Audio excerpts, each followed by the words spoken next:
श्री गणेशाय नमः। वाणी हिरण्यगर्भाभ्याम नमः। लक्ष्मी नारायणाभ्याम नमः। श्री उमामहेश्वराभ्याम नमः। शची पुरंदराभ्याम नमः। श्री गुरुवे नमः। मातृपितृचरणकमलोभ्याम नमः।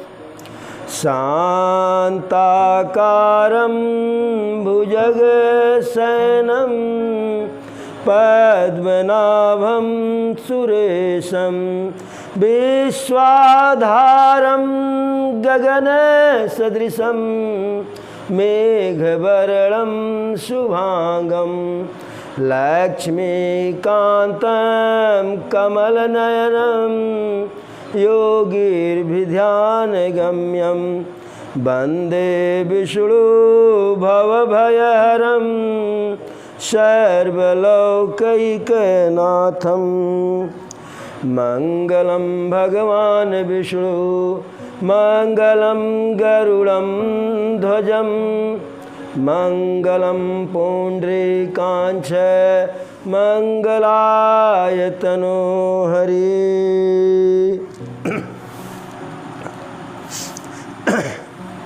जब काकभूषुंड जी शिव मंदिर में शिव का जाप कर रहे थे, उसी समय उनके गुरु आए,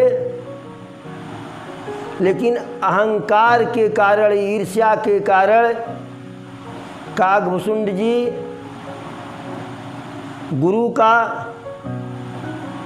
सत्कार नहीं किए, आदर नहीं किए, उनको प्रणाम नहीं किए।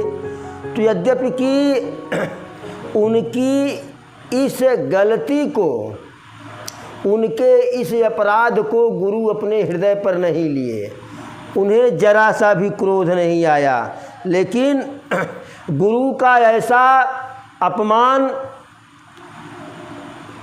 श्री भोले जी के द्वारा बर्दाश्त नहीं हुआ। भोले जी नहीं सह पाए, शंकर जी नहीं सह पाए।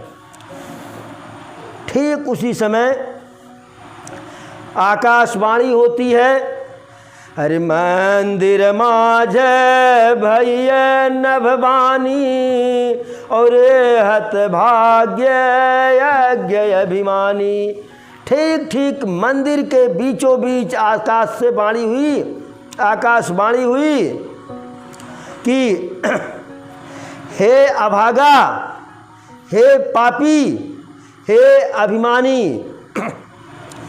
यद्यपि तव गुरु के नहीं क्रोधा, अति कृपाल चित सम्यक बोधा। यद्यपि जो तुम्हारे गुरु हैं, उनका अनादर करने पर उन्हें जरा सा भी क्रोध नहीं आया, क्योंकि वह अत्यधिक दयालु हैं, कृपालु हैं और सम्यक हैं। सिया राम मैं सब जग जानी, ऐसे तुम्हारे गुरु हैं। फिर भी तदपि साप सठ द्यऊ तो ही और नीति विरोध सुहाई न मोई। आकाशवाणी होती है, शंकर जी कहते हैं, फिर भी हे मूर्ख, मैं तुमको श्राप दूंगा। क्यों दूंगा? नीति विरोध सुहाई न मोई। जो कोई भी नीति के विरुद्ध मार्ग को अपनाता है, अनीत के रास्ते पर चलता है, वह मुझे पसंद नहीं है।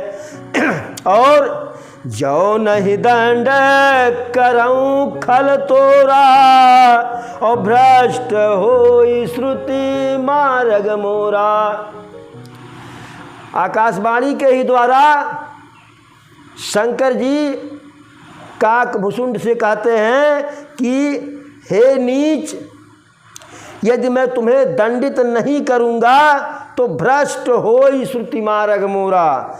जो दंड का विधान है, वेद के मार्ग में जो वर्णित है, जो वेदों में वर्णित है, वह नष्ट हो जाएगा। जे सठ गुर सन ईर्षा करही और रौरव नरक कोटि जुग परही। कहते हैं कि जो मूर्ख अपने गुरु के साथ ईर्ष्या करता है, द्वेष करता है, कपट करता है, उनका अनादर करता है, वह करोड़ों वर्ष तक के लिए रौरव नरक में पड़ता है। त्रिजग जो निपुनि धरहि शरीरा अयुत जन्म भरि पावहि पीरा। त्रिजग योनि यानी तीनों योनि में, पशु पक्षी आदि अनेक योनियों को धारण करता है और अयुत जन्म भर पावहि पीरा, और 10,000 जन्मों तक दुख को पाता है। पुनः आकाशवाणी में क्या होती है, क्या कहा जाता है? अरे बैठी रहे सियज गरैव पापी और सर्प होई खल मलिमति व्यापी। शंकर जी आकाशवाणी के द्वारा ही कहते हैं, बैठ रहे सियज गरैव पापी, हे पापी, गुरु का अपमान करके तू अजगर की तरह बैठा रहा तो श्राप देता हूँ, सर्प होई खल मल अति व्यापी। तेरी बुद्धि को पाप ढक ले और तू सर्प हो जा। महाबिटप कोटर महु जाई रहु अध माधम यध गति पाई। कहते हैं कि इस अधम से भी अधम, इस अधम से अधम जो है, इस अधोगति को पाकर किसी बड़े भारी पेड़ के खोखले में जाकर तू रह जो है